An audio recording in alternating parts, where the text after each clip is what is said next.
여러분 기도드리겠습니다. 하나님 아버지, 오늘도 하나님의 말씀 배우겠습니다. 주님 감사드립니다. 함께하여 주시어서 유익한 시간 될 수 있도록 축복해 주시옵소서. 예수님 이름으로 기도드립니다. 아멘. 자, 이번 학기 우리가 수업을 어떤 것을 하고 있냐면은 이제 그 전체 그 신약 성경을 들어가기 전에 이제 중간기를 대략적으로 좀 살펴보았고요. 그 다음에 각 성경, 사복음서라든가 바울서신, 뭐 공동서신, 요한계시록에서 이제 그 핵심적인 것들, 그 배경적인 것들을 쭉 살펴보고 그 다음에 이제 마태복음부터 요한계시록까지 각 권에 대해서 살펴보려고 합니다. 그래서 지금 요 단계, 마태복음부터 들어가기 직전 단계로 요한계시록에 좀 일반적인 것들, 이런 것들을 살펴보고 있습니다. 그래서 나온 것이 어떤 것이냐면은 지난주에 이제 요거 마지막 화면이에요. 그래서 천년왕국에 대해서 살펴보고 있는데 전천년설 혹은 천년기 전 재림론, 천년기 시작되기 전에 재림하신다고 그랬죠. 그다음 후천년설, 천년기 후 재림론이라는 것이 있고 무천년설, 그래서 현천년설이라고 하는데 천년왕국이라는 게 따로 있는 것이 아니라 예수님이 여기가 초림이거든요. 여기가 초림부터 재림까지의 요 기간, 우리가 요 사이에서 살고 있죠. 요 기간 전체가 그냥 천년왕국이다. 요런 설이 있다고 말씀을 드렸습니다. 자, 이제 그 다음 살펴보도록 하겠습니다. 후천년설을 살펴보도록 하겠습니다. 후천년설이란 여기까지 이제 첫 번째, 두 번째, 세 번째 해가지고서는 지난 시간에 개략적으로 설명을 한 거예요. 후천년설부터 살펴봅니다. 후천년설이라는 건 뭐냐면은 천년왕국이 일단 지상에서 이루어진 다음에 천년왕국 시작은 우리가 해요. 그 다음에 마지막 때 이제 예수님께서 오셔가지고서는 재림하셔서 영원한 천국, 영원한 지옥으로 나눠주신다라고 하는 설이에요. 다시 말해서 천년왕국 이 자체는 예수님이 적극적으로 개입하지 않아도 그냥 지상에서 우리들끼리 이룰 수 있다라고 하는 그런 견해입니다.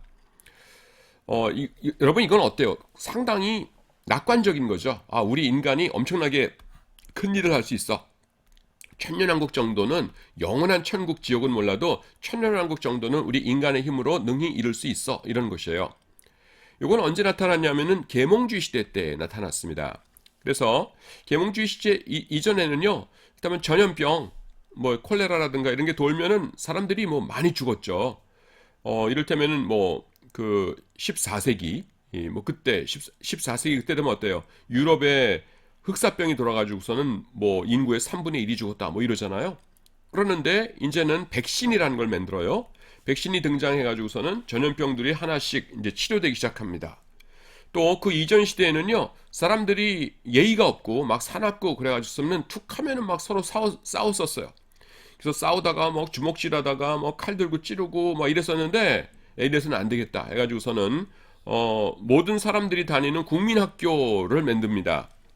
이 독일어인데요. 독일에서 이제 이런 걸 만들어가지고 폴크가 이제 민족이란 뜻이고요. 슐레가 영어의 스쿨입니다. S는 이제 뭐뭐의란 뜻이고요. 그래서 폴스 슐레 이런 것이 만들어지고 그 다음에 모든 사람들은 여기 와서 공부해야 된다라고 했더니만은 이제 인사할 줄도 알고 서로 이제 대화할 줄도 알고 싸움을 왜 해요? 보통 대화가 잘 안 될 때 하잖아요. 그래서 이제 대화도 잘하고 그러니까 사람들의 도덕적 수준이 점점 높아져 가는 거예요. 그래서 어떻게 생각하냐면은 이대로 잘 진행되기만 하면은 이제 전쟁도 안 할 거고 사람들 다 교육 많이 받아서 착해지니까 그 다음에 질병도 없어지고 하는 그런 세상이 도래할 수 있을 거다 이렇게 생각을 했어요. 다시 말해서 천년왕국은 그냥 인간들 스스로 이룰 수 있을 거다 이렇게 생각을 했어요. 하지만 그것은 아무래도 영원한 천국은 아니죠. 그렇기 때문에 요 마지막 마무리, 예수님 수고스러우겠지만 마지막 마무리는 예수님께서 좀 오셔가지고서는 해주셔야겠어요. 이런 교만한 생각, 요런 생각을 후천년설이라고 합니다. 근데 그게 언제 깨졌어요? 1차, 2차 세계대전을 통해서 깨졌습니다. 그 유럽인들과 그러니까 미국의 백인들이 자신들이야말로 하나님을 가장 잘 믿고 그 다음에는 우리 백인들이 가장 높은 수준의 문화와 문명을 가지고 있다 이렇게 자랑하고 프라이드를 가지고 살았었어요. 그런데 1차, 2차 세계대전이 뭡니까? 나중에 이제 일본이 끼긴 했지만은 그 제국주의를 이끌었던 백인들 지들끼리 막 싸운 거잖아요. 그래서 인류 역사상 가장 참혹한 결과를 만들어냈습니다. 어, 그래서 이 전쟁 끝난 다음에 야 우리끼리는 천연왕국 이제 못 만들겠다. 그래 그거는 우리가 좀 잘못 생각했던 것 같아. 해가지고서는 꽤 겸손해졌어요. 그래가지고서는 에잇 후천연설은 이거는 저기 말도 안 돼. 그러고서는 지금은요. 지금 현재는 후천연설을 공식적으로 주장하는 사람은 없어요. 전 세계에. 혹시 뭐 나중에 또 엄청나게 세상이 좋아지면 모를까? 전쟁 두 번 끝난 다음에는 없습니다. 1차, 2차 세계대전이 독일이 일으켰잖아요. 여러분 독일이 왜 일으켰어요?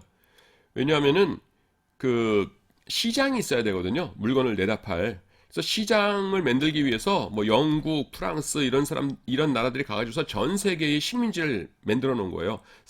자본주의의 특징이 뭡니까? 공급 과잉입니다.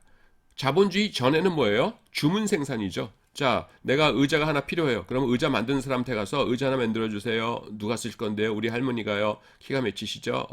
키가 몇이세요? 그다음 무슨 색깔 좋아하시죠? 무슨 색깔 좋아하세요? 알았습니다. 그러면은 갖다 주면은 돈 주고 요거였어요. 그러니까 수요와 공급이 딱 맞죠. 근데 자본주의에서 뭡니까?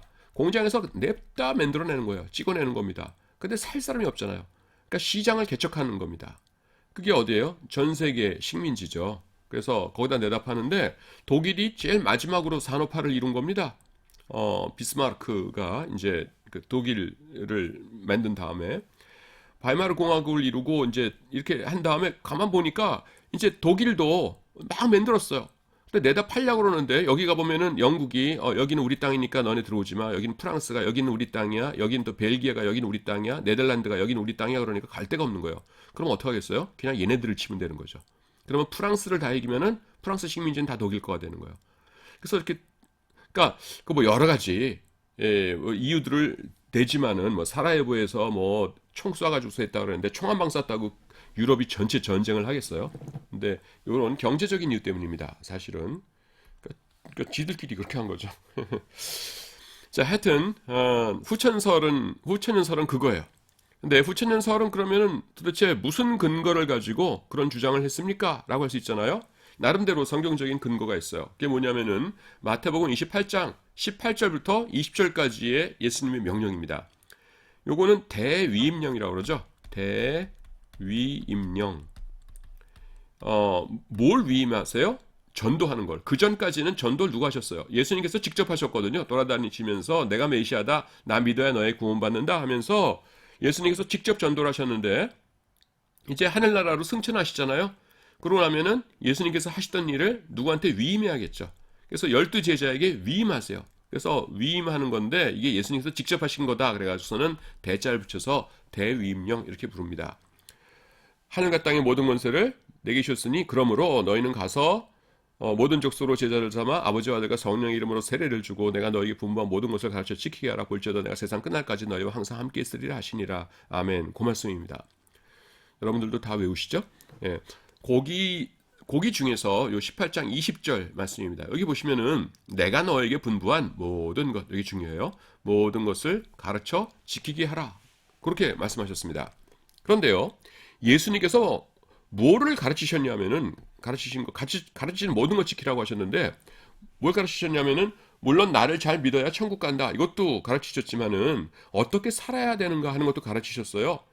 마태복음 5, 6, 7장을 여러분 뭐라고 불러요? 산상설교라고 부르죠? 혹은 산상수훈 뭐 이렇게 부르는데 산상설교 Sermon on the Mount예요. 예. Sermon on the Mount. 마운트는 이제 나지막한 산을 마운트라고 그럽니다. 높은 산은 마운튼이고요. 마운틴 그러지 마세요. 마운튼 이렇게 발음하셔야 됩니다. 하여튼 그 영어 단어 한글로 써져 있는 거 있죠?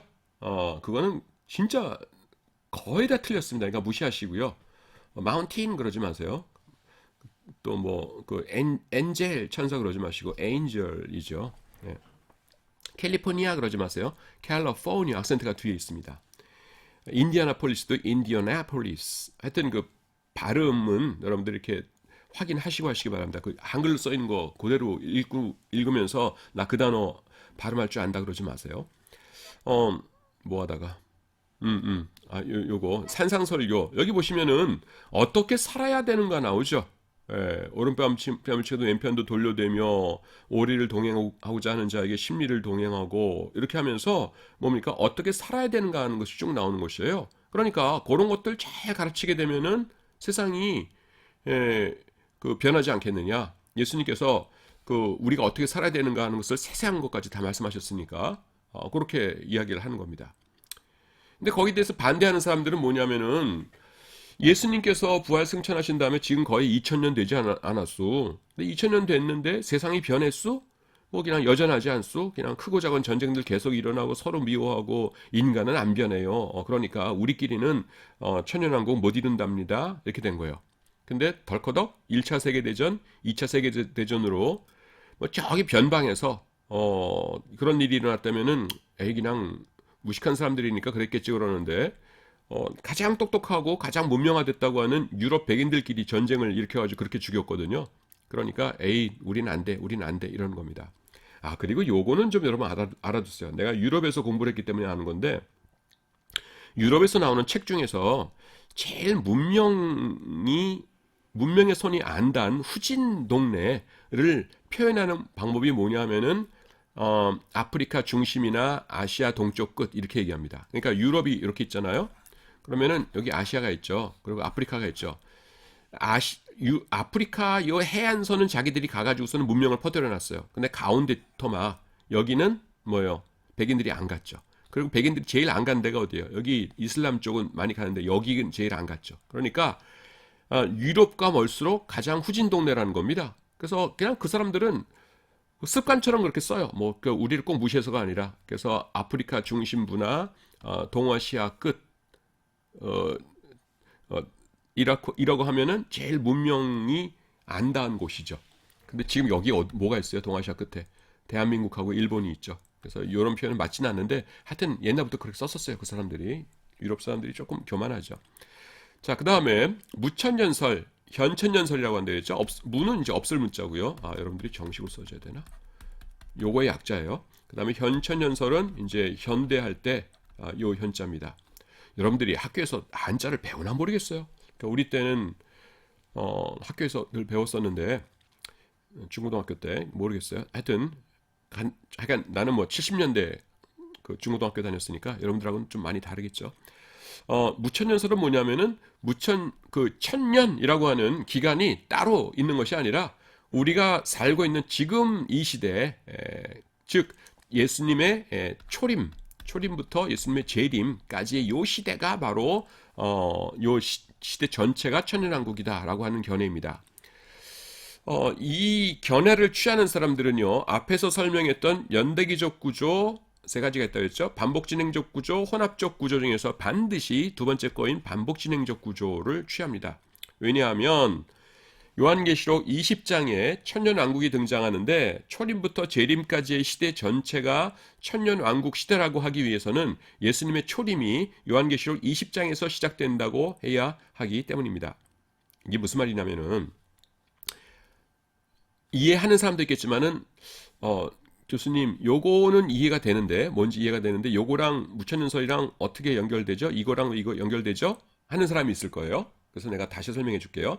연대기적 구조라는 건 뭐냐면은 요한계시록 4장부터 22장까지의 요 그 설명이 역사 순서 설명이라는 거예요. 그러니까 4장에서 나타나는 것 다음에 5장의 사건이 일어나고 그 다음에 6장의 사건, 7장의 사건에서 22장 끝에서 시간 순서대로 그 나타나는 역사 전개와 요한계시록의 이 서술 전개가 똑같다는 겁니다. 하여간 5장 다음, 6장 다음, 7장 다음 이렇게 나간다는 거예요.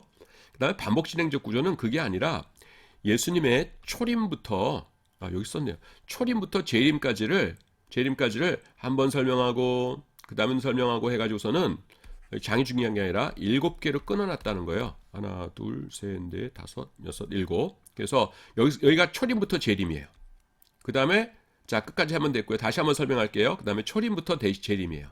그 다음에 여기가 초림, 재림, 초림재림, 초림재림, 초림재림, 초림재림 이랬다는 겁니다. 요거가 반복진행적 구조라는 것이에요. 그런데 무천년설은 뭐예요? 지금이 바로 천년왕국이라는 거죠. 근데 천년왕국에 대한 설명이 어디 나와요? 20장에 나와요. 20장. 근데 요한계시록 20장이 여기거든요. 그러니까 반복진행적 구조에서는 20장부터 22장까지가 마지막으로 한 번 더 설명하는 거예요. 초림부터 재림을. 그러니까 20장이 초림이에요. 초림. 그러니까 뭐예요? 우리가 살고 있는 이 시대가 초림 다음이잖아요. 그러니까 그 반복진행적 구조를 택할 수밖에 없지요. 연대기적 구조라고 하면은 지금 20장이 예수님의 초림이 될 수가 없잖아요. 20장이 초림이 돼야 20장에서 말하는 천년왕국이 지금이 되는 거죠. 이해가 되시겠지요, 여러분? 예. 그래서 무천년설을 취하는 사람은 무조건 반복진행적 구조를 택합니다. 다시 한번 간추리자면은 무천년설이란 건 뭐냐면은 지금 있는 시대가 천년왕국이다. 다시 말해서 예수님의 초림과 더불어 천년왕국이 시작되었다라는 사람들이에요. 그런데 천년왕국은 요한계시록이 어디 나타나냐? 20장에 나타나요. 그러니까 20장이 초림이 돼야 돼요. 근데 20장이 초림이라고 주장하는 거는 연대기적 구조는 아니고 반복진행적 구조예요. 반복진행적 구조에서는 그 7번 반복해서 나타난다고 그러는데 거기에 따르자면 20장이 다시 초림부터 시작이거든요. 이렇게 설명했는데 못 알아듣겠으면은 나중에 한번 반복해서 들으세요. 자, 무천년설은 그건 아님 이렇게 하는데 무천년설에 대해서 사람들이 이제 반대하는 사람들이 있어요. 그 반대가 뭐냐면은 두 가지가 있는데 단순한 반대론이 있고 복잡한 반대론이 있어요. 단순한 거가 뭐가 단순하고 뭐가 복잡한 건데 그럴 텐데 단순한 거 진짜 단순해요. 뭐냐면은 자, 여러분 무천년설이 뭐라고요? 지금이 천년왕국이라고요. 지금 우리가 여기쯤 살고 있는데 초림과 재림 중간에 있잖아요. 여기쯤 살고 있는데 지금이 천년왕국인데 뭐냐면은 지금 창밖을 열고 여러분들 있는 곳에 창문이 있겠죠? 창밖을 열고 밖을 보라는 겁니다. 그러니까 쉽게 말해서 TV 틀고 뉴스 보라는 거예요. 뉴스 보면은 뭐예요? 온갖 전쟁 얘기 나오죠. 어디선가는 사람들이 싸우고 있고요. 죽이고 있고 갈등 있어요. 막 갈등이 있고 그 다음에 온갖 슬픈 이야기들이 막 있어요. 세상에 이런 슬픔과 고통과 전쟁이 넘쳐나고 있는데 어떻게 보면은 그 옛날보다 오히려 더 심한데 어떻게 이런 세상을 지금 천년왕국이라고 할 수 있겠냐라는 것이에요. 예. 그래서 이건 아니다라는 것이고요. 또 무천년설은 뭐예요? 지금 그 20장이 여기라는 거죠. 그러니까 반복진행적 구조인데 반복진행적 구조를 전제로 하고 있기 때문에 반복진행적 구조의 약점이 그대로 무천년설의 약점이 됩니다. 반복진행적 구조의 약점이 뭐라고 했어요? 직관적이지 않다는 거죠. 요한계시록을 읽으면서 사람들은 대개 4장 다음에 5장, 5장 다음에 6장 이렇게 생각을 하지 19장 됐을 적에 세상이 다시 끝났군, 20장 됐을 적에 초림으로 다시 돌아왔군 이렇게 생각한 사람은 없다는 겁니다. 그래서 직관적이지 않아요. 그게 이제 반복진행적 구조의 약점이었는데 이것이 무천년설의 약점이 그대로 된다라는 이야기입니다. 그 다음에 단순한 반대로는 아주 쉽죠. 세상이 이렇게 슬프고 이렇게 힘든데 이게 무슨 천년왕국이야 이거고요. 그 다음에 복잡한 반대론을 좀 말씀을 드리겠습니다. 요건 이제 요한계시록 2장, 3장, 20장 9절들을 좀 봐야 돼요. 먼저 2절, 3절을 읽습니다. 여기 용을 잡으니 곧 옛 뱀이요 마귀요 사탄이라 잡아서 1000년 동안 결박하여 무저갱에 던져놓고 무저갱이 뭐라고 그랬어요? 그 바닥이 없는 없을 문자예요. 바닥이 없는 그 갱이라는 건 뭐예요? 굴이죠. 그래서 아주 깊은 굴을 말합니다. 무저갱에 던져놓고 넣어 잠그고 그 위에 인봉하여 1000년이 차도록 다시는 만국을 미혹하지 못하게 하였는데 자 여기까지 나와요. 그런데 뭐냐면은 그 무천년설을 주장하는 사람들은요 사탄이 무저갱에 던져지는 사건 요 사건이 바로 예수님의 십자가로 인해서 사탄 마귀가 모든 힘을 잃게 되는 장면이다 이렇게 해석을 합니다. 그리고 그 근거로 뭘 제시하냐면은 예수님께서 요한복음 12장 31절에서 하신 말씀을 지적해요. 거기 뭐라고 되어 있냐면은 이제 이 세상에 대한 심판이 이르렀으니 이 세상에 임금이 쫓겨나리라 이렇게 말씀하세요. 여기서 말씀하신 이제가 뭐예요? 십자가의 때이고 이 세상의 임금이 누구예요? 사탄이죠. 그러니까 예수님의 십자가로 사탄 마귀는 세상에서 쫓겨났다라는 것입니다. 곧 훌륭하죠? 자, 그 20장 2절에서 3절에서 보면 무적행에 갖춰졌다 이렇게 나타나고 그 다음에 요한복음 여기 보시면은 이 세상 기면 쫓겨났다 그러니까 그거 같은 것 아니냐. 그러니까 예수님 초림 때 이 사탄 마귀가 완전히 무적행에 갇혀가지고서는 지금 이제 사탄 마귀가 그 무적행에 있는 그런 세상을 우리가 살고 있다 이렇게 말한다는 거예요. 그런데요, 이럴 경우에 뭐가 문제냐면은 요한계시록 같은 장이요, 20장 7절 8절의 해석이 어려워집니다. 이게 7절 8절 뭐냐면은 천년이 참에 사탄이 그 옥에서 놓여 나와서 무적행에서 놓여 나온대요. 나와서 땅의 사방백서 곧 곡과 마곡을 미혹하고 모아 싸움을 붙이니 그 수가 바다의 모래 같으리라.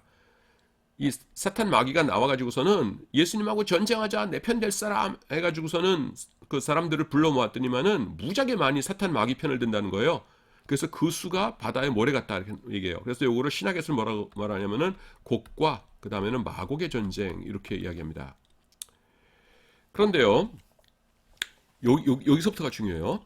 사탄 마귀가 무저경에 던져지는 것, 예수님의 십자가로 인해서 던져지는 것을 예수님의 십자가로 인한 사탄의 완전한 패배로 해석한다면은 그 다음에 어떻게 해야 되냐면은 논리적으로 그 반대의 경우도 똑같은 논리로 해석해 줘야 돼요. 다시 말해서 뭐냐면은 사탄 마귀가 무저경에서 풀려 나오는 것은 뭐예요? 풀려 나오는 것도 십자가의 효력이 정지되는 것이라고 해석해야 되죠. 자, 사탄 마귀가 무저경에 갇히는 것이 뭐라고요? 예수님의 십자가로 인해서 사탄 마귀가 쫓겨나는 것이라고 해석을 했으면은 무저경에서 풀려나라고 그랬잖아요. 7절 8절에. 그럼 풀려나도 엄청나게 풀려나요. 그래서 곡과 마곡의 전쟁이 일어날 정도로 힘이 회복됩니다. 그럼 이건 뭐예요? 십자가의 능력이 사라진다고는 하지 않더라도 요 시간만큼은 십자가의 효력이 정지된다고 해야 앞뒤가 맞죠. 무슨 말이냐면은 무적행에 갇히는 것이 십자가로 인한 패배라면은 무적행에서 나오는 건 뭐예요? 십자가의 효력이 정지되는 거네 이렇게 해야 되거든요. 근데 여러분 우리가 상식적으로 봐도 십자가의 효력이 정지될 수 있어요? 그건 말도 안 되는 겁니다. 그래서요 이 무천년설을 주장하는 분들 보면은 논리적으로 일관되지 못한 모습을 보여요. 뭐냐면은 사탄이 무적행에 던져지는 모습을 설명할 때는 막 이렇게 두껍게 막 여러 장에 걸쳐서 막 신나가지고 설명을 합니다. 예수님의 십자가의 권세로 인해서 사탄 마귀가 어떻게 패배하게 되고 그 권능을 잃게 되는가 하는 것을 이제 자세하게 설명해요. 근데 무적행에서 사탄 마귀가 다시 노임을 받는다는 그 장면에 대해서는요 같은 관점에서 설명을 하지 않습니다. 여러분 내가 말하는 논리를 지금 알아들으시겠죠? 예? 무적행에 던져진다는 것이 십자가로 인한 패배의 결과라면요. 던져지는 것이. 그 다음 무적행에서 나온다는 것은 뭐예요? 십자가의 효력이 정지되는 일로 해석해줘야 논리적이에요. 그런데 이 부분에 대해서는 절대로 이런 말을 안 해요. 그래서 무천년설은요. 이 부분에서 논리적으로 엄청나게 큰 결함을 가지고 있습니다. 근데 이것을 이렇게 설명해 주는 학자분을 제가 아직 못 봤어요. 무천년설 주장하시는 분들은 엄청나게 많은데 우리나라도 그렇고 전 세계적으로. 근데 이 부분을 터치하면서 설명하는 분을 아직 한 분도 못 봤어요. 한 분도. 제가 물론 무천년설을 주장하시는 분들이 쓴 논문을 다 읽은 건 아니지만은 하여튼 그래도 제 전문 분야인데 제 눈에는 아직 띄지를 않아요. 예. 자, 무천년설이 그렇다고 것 알아두시고요. 그 다음에 전천전설을 알아보도록 하겠습니다. 전천전설은 뭐냐면은 예수님께서 재림하심으로 천년왕국이 시작된다는 견해요. 심플하죠? 인간들끼리 막 살고 있는데 예수님께서 얘들아 나왔다 하면은 와 예수님 오셨어요 감사해요. 자 천년왕국 시작하자 해가지고서는 천년왕국이 시작된다는 견해입니다. 그런데 이것은 1차적인 재림이고요. 천년왕국이 끝난 다음에 다시 완전한 두 번째 재림이 있다는 것이에요. 두 번째 재림. 그래서 이때는 완전한 이제 천국과 지옥이 나눠진다라는 것입니다. 좀 복잡하죠. 전천연설은요, 먼저 극심한 환란이 있은 후에 예수님의 재림이 있을 것이라고 말합니다. 이렇게 얘기해요, 보통. 그러니까 천년왕국이 이루어 전에 세상에 아주 극심한 환란이 있어요. 예수 믿는 사람들을 막 핍박해요. 그때 예수님께서 재림하신다는 것입니다. 그래서 이 전천연설은요, 기독교 역사에서 환란과 고통을 당했던 성도들이 주로 주장했던 것입니다. 이 환란 당했던 성도들은 예수님께서 어서 재림하셔서 그들의 고통을 끝내주시고 영광스러운 천년왕국을 지상에 이뤄주실 것을 소망했어요.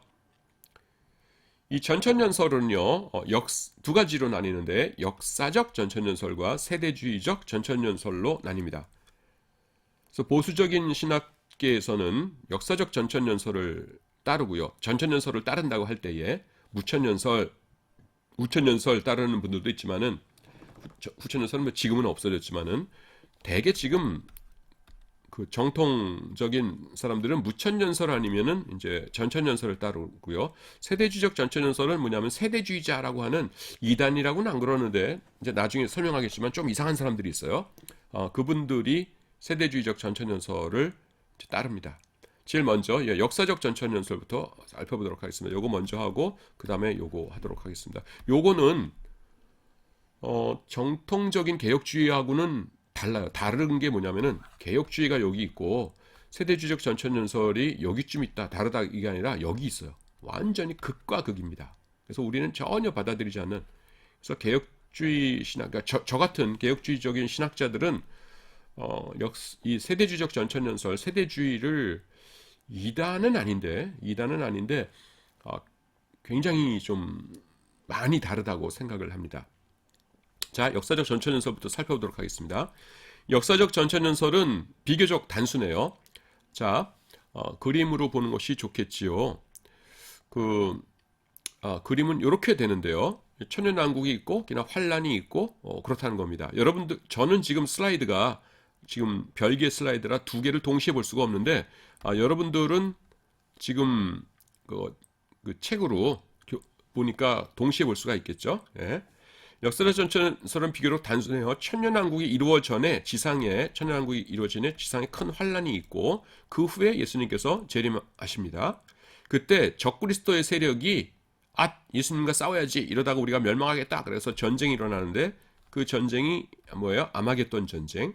그리고 예수님께서 승리하셔서 사탄 마귀를 1000년 동안 무적행에 가두세요. 그래서 아비소스라고 하는데요. 아비소스라는 단어에서 이제 영어 어비스가 뭐냐면은 무적행. 어비스라는 단어가 뭐라고 번역되냐면 해구라고 그럽니다. 뭐 마리아나 해구 해가지고서는 땅 수면 밑에 뭐 10km짜리 이렇게 푹 파진 데 있죠. 요걸 해구라고 그래요. 예. 그래서 요 굴에다가 이제 가두십니다. 그러니까 해구라는 단어의 어원이 이거라고요.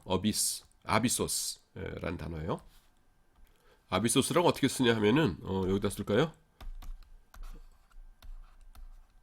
아비소스 이렇게 씁니다. 여기 이제 무적행이고요. 여기서 어비스라는 단어가 나와요. 비슷하죠? 네, 여기까지만 끊어서 영어로 바뀌면 ABYS 이렇게 되는 거죠. SS 여기까지 끊었구나. 여기 이 단어가 조심할 게 오스로 끝나면은 보통 남성인데 이 단어는 여성형입니다. 그래서 해 아비소스예요. 거기는 알아두시고요. 지금 뭐 헬라어하는 시간은 아니니까. 1000년이 지난 후에 사탄 마귀가 풀려나서 사람들을 유혹하여서 자기를 따르게 합니다.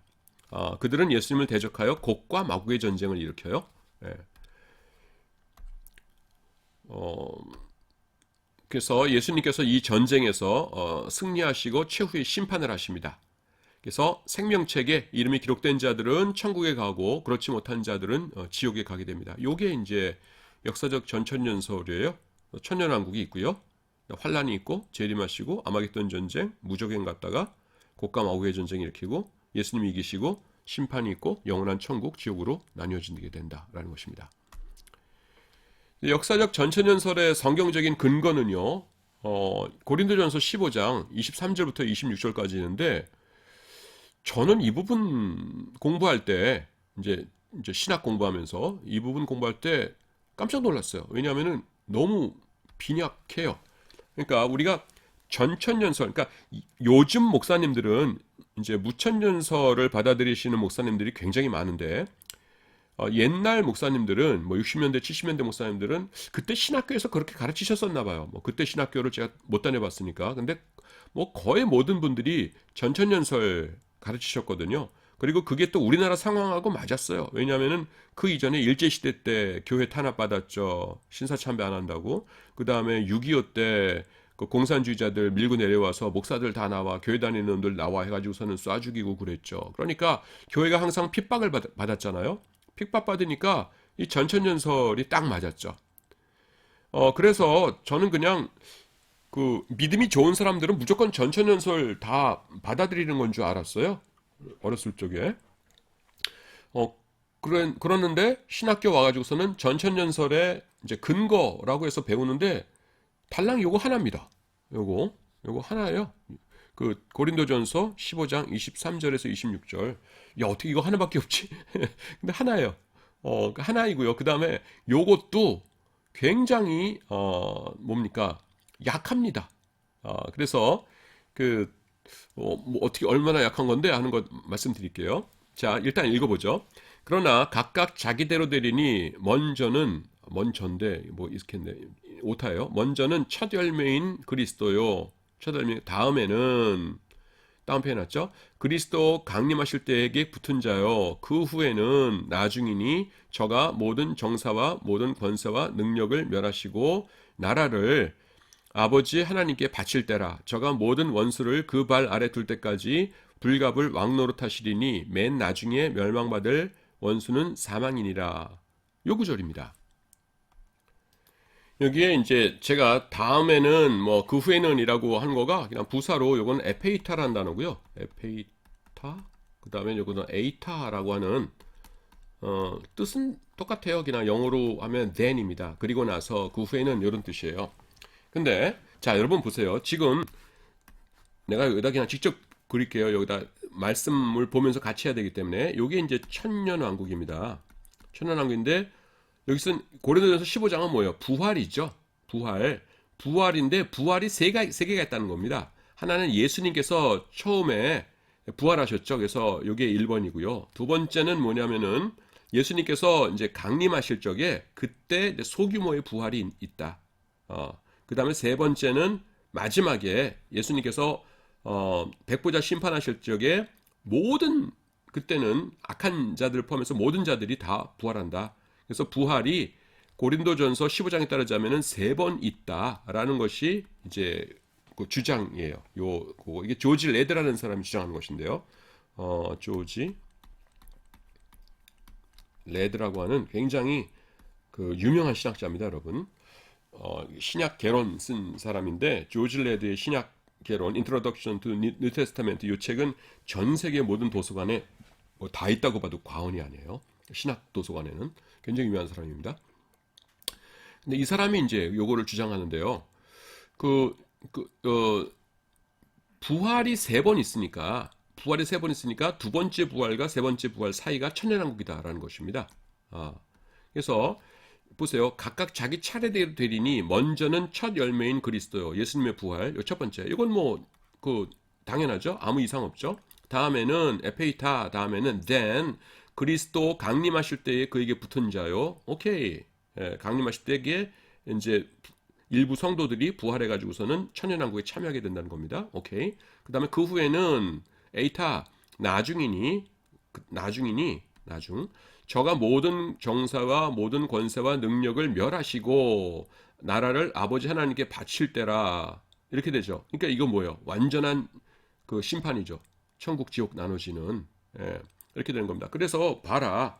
요때 이제 다 부활한다는 것이다. 그래서 부활이 1번 부활, 2번 부활, 3번 부활이 있으니까 2번 부활하고 3번 부활이 다르지 않느냐? 그러니까 요 중간에 천년왕국이다라는 것이에요. 자, 그런데요. 요 논리, 그러니까 조지 레드가 주장한 여기에는요. 결정적인 단점이 두 가지가 있어요. 약점이. 하나는 뭐냐면은 천년왕국이 있다고 전천지서들이 맞다고 주장하면서 내세운 근거인데 이 구절 안에 천년이라는 단어가 등장하지 않습니다. 예. 그 어떤 친구한테 오늘 그 내가 상 받을 거야라고 했는데 담임 선생님이 너네들 훌륭하다라는 말을 많이 하는데 김병국이 잘했어라는 내 이름은 한 번도 얘기 안 해요. 그러면 내가 상 받는 거라고 하기가 뻘쭘한 거죠. 바로 이거예요. 천년왕국에 대해서 증거하겠다. 이 구절이다라고 내놨는데 이 구절 안에 천년이라는 단어가 한 번도 안 나옵니다. 그럼 뭐예요? 그럼 천년왕국에 대한 얘기가 아니겠죠. 특별히 김병국이가 착하다는 얘기가 아니겠죠. 내 이름을 얘기 안 했으면은 얘가 적절한지 모르겠는데 하여튼 그런 거예요. 두 번째가 뭐냐면은 지금 조지레드가 주장하는 거가 여기 중간에 천년인데 여기가 그 후에는이라고 했으니까 에이타 그 후에는이라고 했으니까 여기 천년이 들어가 있는 거다 그랬는데요. 미안하지만은 에이타란 단어는 천년 후에도 그 후에는이지만은 5분 후도 그 후에는입니다. 5분 후도. 그래서 그 나중이니라고 해가지고선 여기도 나중이니라는 것이 텔로스를 썼어요. 텔로스가 끝이란 뜻도 있는데 그렇다고 해서 천년 후일 필요는 없어요. 여기 바로 직전이었다가 5분 후였다가 그 다음에 나중도 될 수 있는 거죠. 그래서 요거는 그 두 번째와 세 번째가 간격이 있다 하더라도 요거를 천년이라고 볼 필요는 없어요. 그냥 5분만 흘렀다 이렇게 해도 문법적으로는 아무 이상이 없는 겁니다. 그래서 굉장히 약해요. 그러면은 다른 구절을 대야 될 거 아니에요. 그 전천연설의 근거로. 근데 다른 구절이 없다니까요. 예. 이분이 아까도 말씀드렸지만은 대학자입니다. 그래서 그 신약성경, 구약성경을 이제 전체를 다 이렇게 해가지고서는 이게 전천연설의 근거다라고 했는데 요거밖에 없어요. 그래서 이상하다는 겁니다. 자, 일단 읽을게요. 고린도서 13장은요, 부활을 설명하는 장이죠. 위의 구절은요, 세 종류의 부활에 대해서 말합니다. 첫째는 23절이 말하는 예수님의 부활이에요. 먼저는, 나는이라고 해놨지? 요거, 좀 내가 좀 오타 했나봐요. 먼저는 첫 열매인 그리스도요. 둘째는 23절의 다음에는과 24절의 그 후에는 사이에 이루어질 부활이죠. 그래서 그 역사적 전천연설을 옹호하는 이들은요, 다음에는 그 이후에 소개되는 부활이 천년왕국이 시작될 때의 부활이라고 봅니다. 예. 그리고 24절에서 그 후에는 이후에 소개되는 부활은 천년왕국이 끝났을 때의 부활이다라는 것입니다. 이건 내가 지금 그 그림 그려가면서 다 설명을 했어요. 즉 24절의 그 후에는 앞에 이제 천년왕국이 있다는 것이요. 여기 에페이타와 여기 에페이타 이 앞에 천년왕국이 있다는 겁니다. 비판은 뭐냐면 조금 전에 말씀드렸는데 첫째, 둘째가 있는데요. 첫째는 뭐냐면은 천년이라는 단어가 등장하지 않아요. 이건 아주 결정적인 겁니다. 둘째는 뭐냐면은 그 후에는 에이타라고 했죠. 에이타라는 단어 다음이 천년 이후라고 하는데 그 후에는요, 천년 후에 대해서도 사용될 수 있지만은 5분 후에 대해서도 사용될 수가 있습니다. 그래서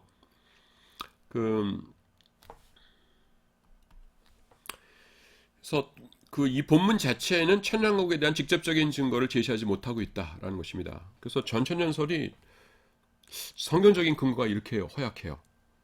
저도 깜짝 놀랍니다.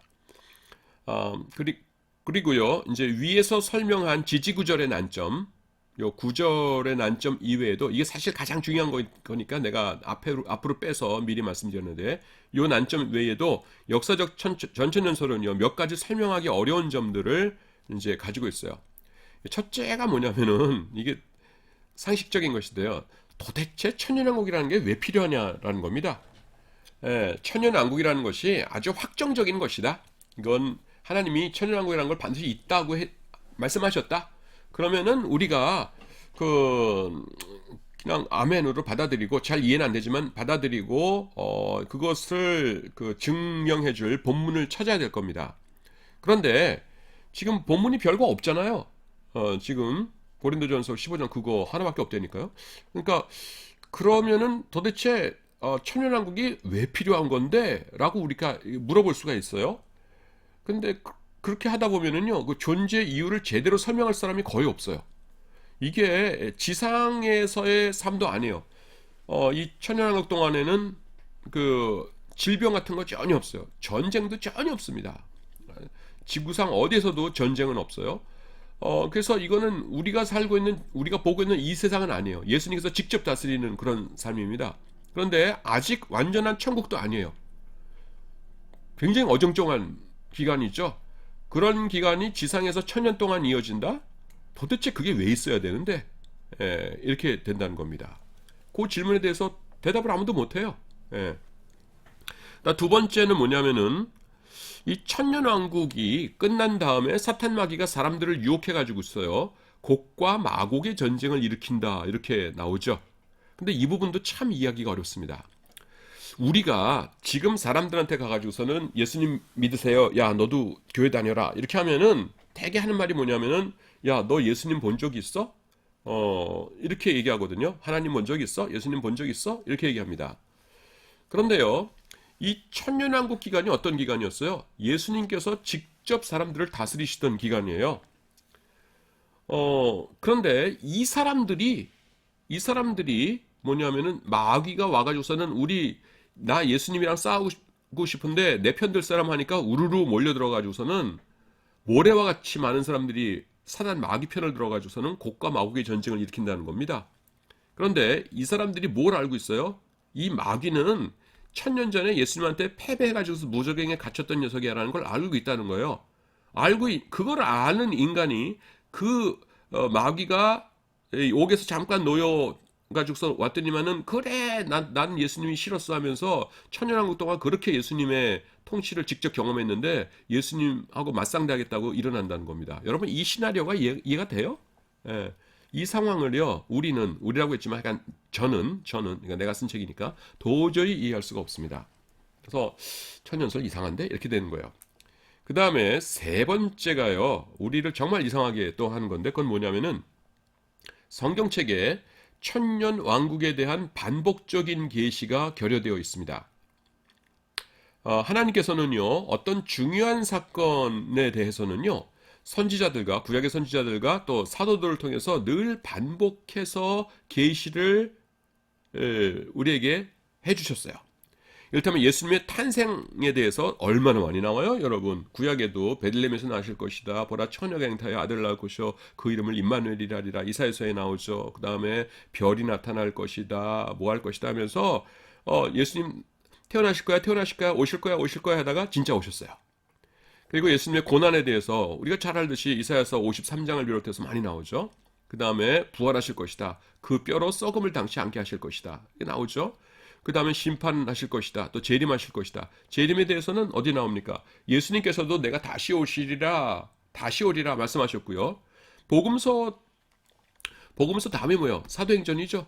그럼 사도행전 1장 어떻게 시작해요? 예수님께서 승천하시는 거로 나오잖아요. 그 장면부터 시작되잖아요. 그러면은 1장 거기 보시면은 1장 11절에 뭐라고 나옵니까?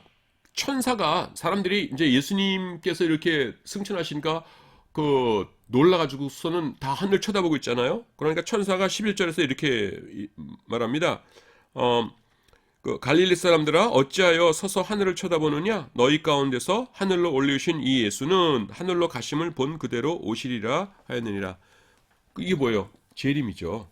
예, 그래서 뭐 바울 서신에도 그렇고 성경에서 요한계시록에 이르기까지 예수님께서 재림하신다는 말씀이 계속 나와요. 그러니까 뭐예요? 재림하실 거예요. 예, 우리는 그걸 믿죠. 그거 믿는 사람이 기독교인이에요. 그거 못 믿는 사람은 기독교인 아니고요. 그래서 중요한 사건에 대해서는 성경에서 계속 반복해서 말씀하고 있습니다. 그런데 인류 역사 마지막에 완전한 천국도 아니고 그 다음에 질병이나 전쟁도 없는 상태에 이런 세월이 1000년이나 계속된다? 근데 반복적으로 계시된 게 전혀 없고요. 요한계시록 20장에 1절부터 6절까지 달랑 한 번만 나올 뿐이에요. 신구약 성경 전체를 다 통틀어서 이게 말이 되냐는 겁니다. 성경에서 이 정도 사건이라면요. 여러 번 반복해서 계시를 해 주셨어야 돼요.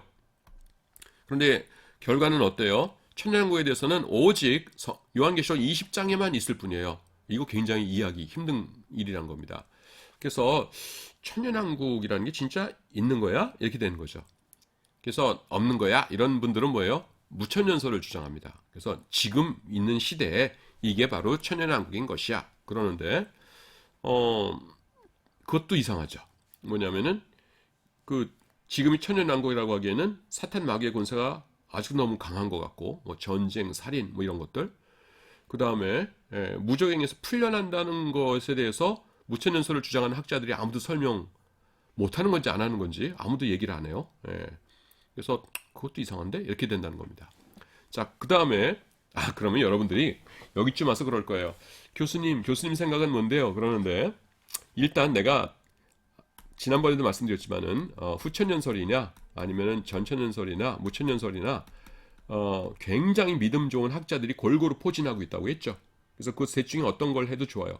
나는 나도 이제 나름대로 그 생각을 가지고 있어요. 나도 이제 선택한 것이 있는데 그거를 지금 여러분들에게 이거 밝히기는 좀 그런 것 같아요. 왜냐하면은 반대를 많이 받을 수 있고 그 다음에 뭐 설명하려면 굉장히 오래 걸리고. 그러니까 여러분들 수업 시간에는 그냥 이런 것들이 있습니다. 그냥 여러분들이 알아서 판단하세요 하면서 이렇게 소개하는 거로 좋을 것 같아요. 예.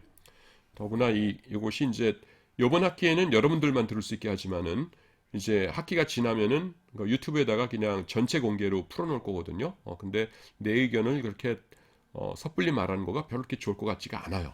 참고로 지난 학기까지 내가 강의했던 것들은 전부 다 공개로 풀려 있거든요. 그러니까 여러분들이 그냥 유튜브에 가서 내 이름 치면은 나오고 그거 눌러 보면은 내 강의들이 뭐 약간 100개는 넘어요. 지금 그 있으니까 자유롭게 여러분들 보시기 바랍니다. 찾아서. 그 다음에 이제 그 세대주의적 전천연설입니다. 이 세대주의라는 사람들은 그 기독교인들, 그러니까 정통 기독교 사람들이 이단이라고는 안 하는데 아주 그냥 그 상극입니다. 저는 개인적으로 굉장히 싫어한다고 말할 수 있어요. 굉장히 싫어하는 그런 이론입니다. 사람을 싫어하는 건 아니고 이 이론을 싫어한다는 거예요. 그 세대주의적 전천연설은요, 역사적 전천연설과 상당히 비슷해요. 우리가 주의를 기울여야 하는 대표적인 차이 두 가지가 있는데 그 두 가지를 살펴보도록 하겠습니다. 여러분들이 지금 내가 이렇게 말을 하니까 도대체 교수님 세대주의가 뭔데요? 세대주의가 뭔지 좀 알려주세요. 그럴 텐데 나중에 나오거든요. 그건 자세하게 제가 설명을 할 겁니다. 일단 우리 그 천년왕국 여기와 관련된 것에만 좀 집중하도록 해요.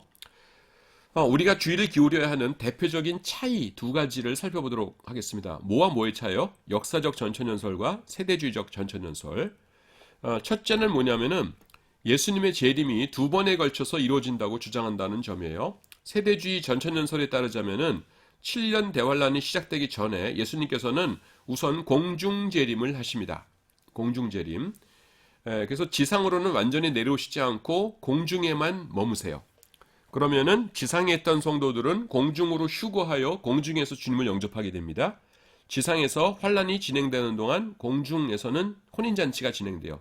이것이 역사적 전천연설과의 첫 번째 차이입니다. 이게 무슨 말이냐면은 전천연설에서는 역사적 전천연설은 뭐예요? 그냥 그 환란이 이렇게 있고 환란이 끝날 적에 이때 예수님 오시고 그다음에 마지막에 오시고 그랬다고 했잖아요.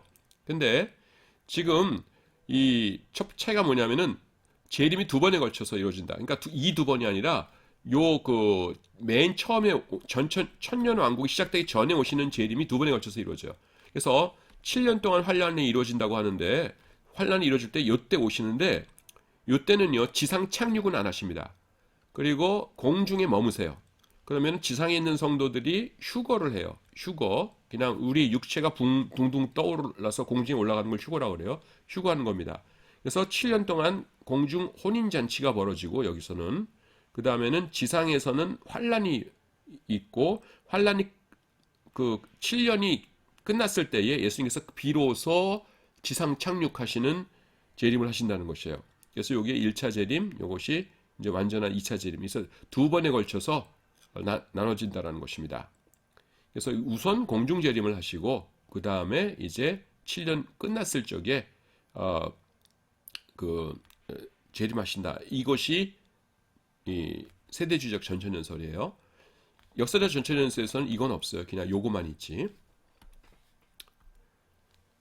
그래서 공중재림, 지상재림, 7년 환란 이렇게 되는 거예요. 아까 거랑 뭐 비슷하죠. 아까 건 뭐예요? 그냥 여기를 7년 환란이라고 환란 이랬었고 천연왕국이 있고 심판 요거 똑같았고요.